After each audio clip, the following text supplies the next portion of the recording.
Ronald Easter here again as your chaplain. My holy weapon of choice was a high-frequency electrical blade. I put the blade on my back so that I would be ready for any kind of action, such as get rid of all the stools in the chapel. Those damn demons, not one to provide any back support.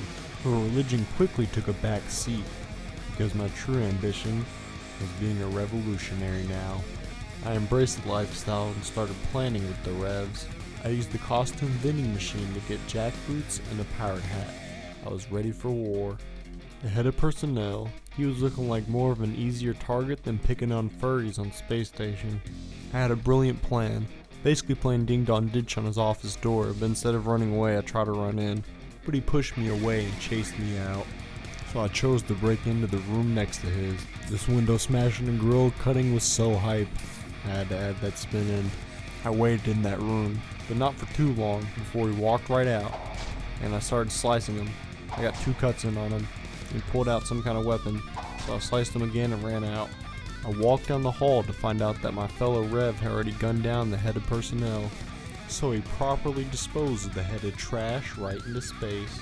I was then strolling around and I saw the Segway nerd of a detective go into the dorms, so I rounded up a posse of revolutionaries to go kill this detective. I already knew one of the Revs had an energy gun, the other one had a flamethrower, so we was definitely ready for him. The hot-headed Rev saw our target and opened fire. He set himself on fire, and then included me in the flame as well. But I stopped, dropped, and rolled my way out of worse situations. I found the detective in the back in that simulation-like room, so I ran to get the others. When I came back, he slipped away out of our clutches. But I went to the med bay and found his burnt up body, along with his geeky Segway. I needed to maintain my revolutionary status, so I had to go harass the security. As always, I wind up getting harassed instead.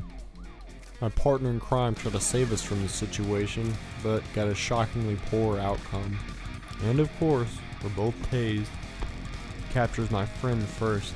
I had almost successfully removed my handcuffs, when my help on the outside decided to throw a bomb, so I had to run to avoid the huge blast damage, right?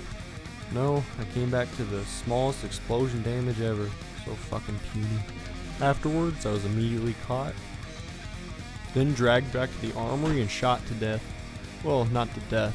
They let me bleed out in the armory, among guns like a true man.